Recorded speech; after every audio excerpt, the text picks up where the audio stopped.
Assalamualaikum warahmatullahi wabarakatuh. Perkenalkan, nama saya Satyana Limpong. Saya mahasiswa semester 4 Fakultas Ekonomi Program Studi Akuntansi.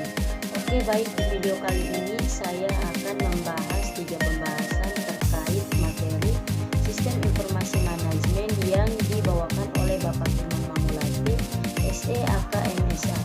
Oke, jadi pembahasan yang pertama dalam video kali ini adalah organisasi dan sistem informasi, dan yang kedua yaitu pengaruh sistem informasi pada organisasi dan bisnis, dan pembahasan yang ketiga adalah penggunaan sistem informasi untuk keunggulan kompetitif. Oke, baik, jadi itulah ketiga pembahasan yang akan saya jelaskan pada video kali ini. Tanpa panjang lebar lagi, mari kita simak video berikut ini. Oke, langsung saja kita masuk pada pembahasan yang pertama, yaitu organisasi dan sistem informasi.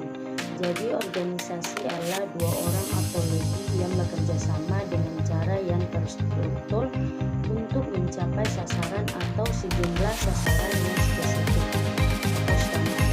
Dan sebuah sistem yang terdiri dari aktivitas-aktivitas dari 2 orang atau lebih yang dikoordinasikan secara sadar, sengaja, dan atau Oke, jadi itulah tadi pengertian dari organisasi. Sekarang kita masuk pada bentuk organisasi. Jadi bentuk organisasi ini terbagi atas 2, yaitu organisasi formal dan organisasi non formal atau tidak formal.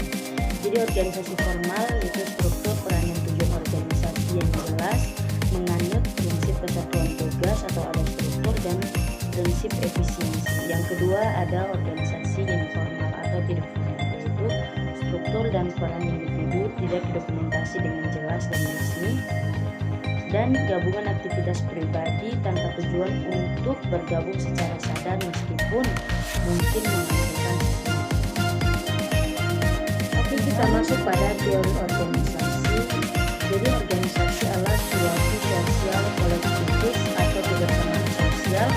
Ada 2 sudut pandang atau perspektif yang berbeda.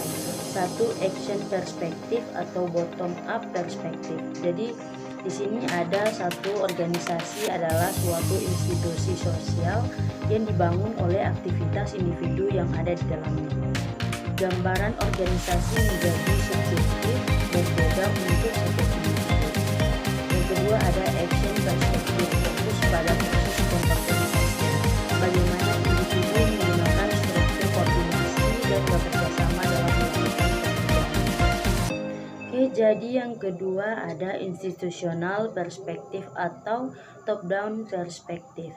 Jadi satu organisasi mempunyai struktur sosial yang tidak bergantung pada individu yang ada di dalamnya, dan tindakan individu diatur atau dibentuk oleh struktur sosial tersebut. Dapat melihat organisasi secara objektif. Yang kedua ada institusional perspektif, fokus pada fungsi organisasi secara keseluruhan. Jadi sistem informasi adalah suatu kesatuan yang terdiri atas komponen atau elemen yang dihubungkan bersama untuk memudahkan aliran informasi, materi, atau energi untuk mencapai suatu tujuan.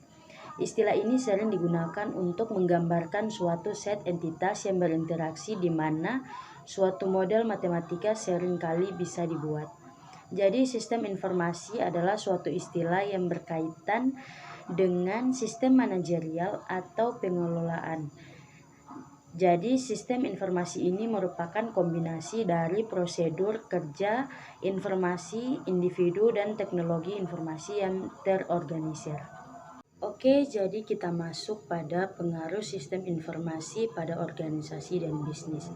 Jadi perkembangan bisnis pada saat ini sangat bergantung pada teknologi informasi atau sistem informasi.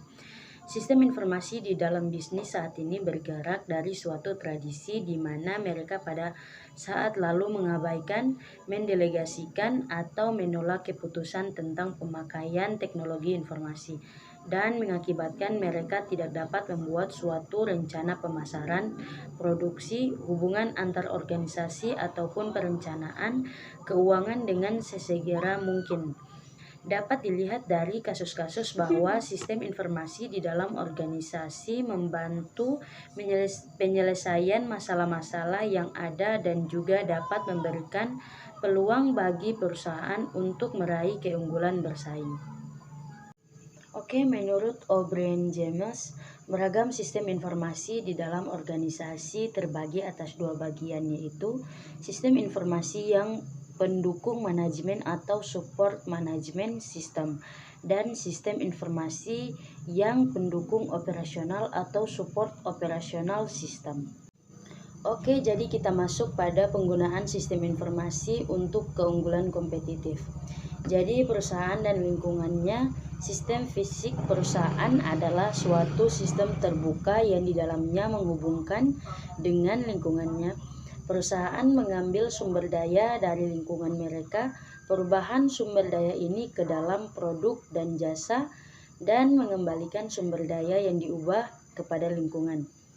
Oke, jadi gambar 2.1 menunjukkan arus sumber daya dari lingkungan melalui perusahaan dan kembali kepada lingkungan.